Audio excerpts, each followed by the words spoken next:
Selamat pagi, saudara yang terkasih dalam Tuhan. Salam sejahtera buat kita semua. Doa dan harapan saya semoga kita semua dikaruniai kesehatan, hikmat, kekuatan, dan sukacita dari Tuhan, sehingga kita boleh dapat menjalani akan segala aktivitas di hari ini dengan baik.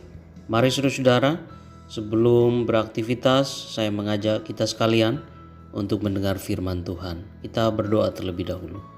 Bapa, terima kasih, kami bersyukur Tuhan baik bagi kami. Kami bangga mempunyai Allah seperti Engkau yang terus menyertai dan membimbing kehidupan kami. Terima kasih Tuhan, pagi hari ini kami mau mendengar firman-Mu. Tolong akan kami supaya semakin hari kami semakin mencintai firman-Mu dan kami hidup di dalam kehendak-Mu. Terima kasih Tuhan, dalam nama Tuhan Yesus kami berdoa. Amin. Bacaan kita pagi hari ini terambil di dalam Mazmur 139 ayat 13 sampai ayat 16. Mazmur 139 ayat 13 sampai 16. Demikian firman Tuhan. Sebab Engkaulah yang membentuk buah pinggangku, menenun aku dalam kandungan ibuku. Aku bersyukur kepadamu oleh karena kejadianku dahsyat dan ajaib. Ajaib apa yang kau buat, dan jiwaku benar-benar menyadarinya. Tulang-tulangku tidak terlindung bagimu, ketika aku dijadikan di tempat yang tersembunyi, dan aku direkam di bagian-bagian bumi yang paling bawah. Matamu melihat selagi aku bakal anak, dan dalam kitabmu semuanya tertulis hari-hari yang akan dibentuk, sebelum ada satupun daripadanya. Demikian firman Tuhan. Saudara-saudara yang terkasih dalam Tuhan, dalam ayat 13 ini pemazmur mengakui Tuhan sebagai penciptanya. Di sini Tuhan disebutkan menenun aku dalam kandungan ibuku. Dari ayat ini terlihat bahwa penciptaan manusia bukan hanya terjadi pada awal terciptanya bumi di dalam Kejadian pasal 1. Penciptaan yang dimaksud pemazmur dalam ayat ini sangat personal. Jadi Tuhan tidak menggunakan cetakan untuk menciptakan manusia, namun Tuhan menenun setiap manusia bagian demi bagian, sama seperti seorang penenun yang menciptakan kain tenun benang demi benang. Pemazmur juga mengungkapkan kekagumannya pada hasil ciptaan Tuhan ini. Tubuh manusia dan cara kerjanya merupakan sistem yang sangat kompleks, sangat rumit. Bahkan pada zaman modern seperti sekarang ini, dengan segala kemajuannya, kita masih belum bisa 100% memahami dan menjelaskan setiap bagian tubuh manusia.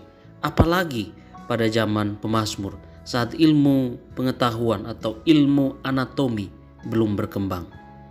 Namun demikian saudara-saudara, hal tersebut tidak menghalangi pemazmur untuk bersyukur kepada Sang Pencipta, dan kemudian pemazmur juga mengagumi keajaiban ciptaan Tuhan tersebut sebagaimana yang diungkapkannya di dalam ayat yang ke-14, bahwa aku bersyukur kepadamu oleh karena kejadianku dahsyat dan ajaib.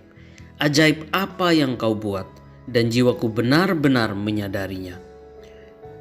Ayat 15 dan 16 kembali menegaskan sifat pribadi dan agung dari penciptaan setiap manusia. Seorang seniman, bahkan yang paling baik sekalipun, tidak dapat bekerja tanpa ada cahaya untuk membantunya.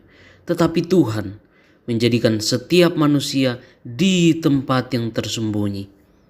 Yang dimaksud dengan tempat yang tersembunyi pada ayat 15 ini adalah rahim seorang ibu. Di tempat yang sempit dan gelap inilah Tuhan menciptakan setiap manusia. Sebuah ciptaan yang jauh lebih agung dan kompleks daripada yang dapat dilakukan manusia di tempat terang dan luas. Lebih lanjut lagi, dalam ayat 16 disebutkan bahwa Tuhan telah merancang segala sesuatu bahkan sebelum kita diciptakan. Sama seperti seorang arsitek yang menggambar, kemudian menghitung dan merencanakan sebuah bangunan sebelum dibangun. Begitu pula dengan Tuhan. bahwa Tuhan telah merancang setiap manusia secara pribadi sebelum dia diciptakan. Jadi betapa unik dan berharganya kita. Saudara yang terkasih dalam Tuhan, seperti seorang arsitek yang merancang sebuah gedung dengan matang dan teliti sebelum dibangun, begitu pula dengan Tuhan yang merancang setiap manusia. Dan seperti seorang arsitek yang merancang setiap bangunan dengan unik, Tuhan merancang setiap manusia secara unik. Banyak orang membangun rumah dengan desain yang berbeda dengan rumah-rumah sekitarnya, walaupun dengan harga yang lebih tinggi.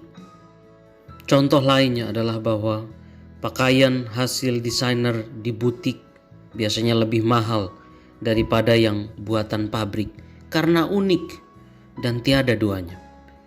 Jadi keunikan itu sesuatu yang berharga dan patut disyukuri. Begitu pula setiap orang yang memiliki keunikan membuatnya menjadi berharga. Maka sudah seharusnya kita bangga dengan keunikan kita masing-masing. Namun demikian saudara, sikap bangga tersebut harus kita jaga supaya kita jangan jatuh kepada kesombongan. Kiranya firman Tuhan pagi hari ini memberkati kita semua. Amin.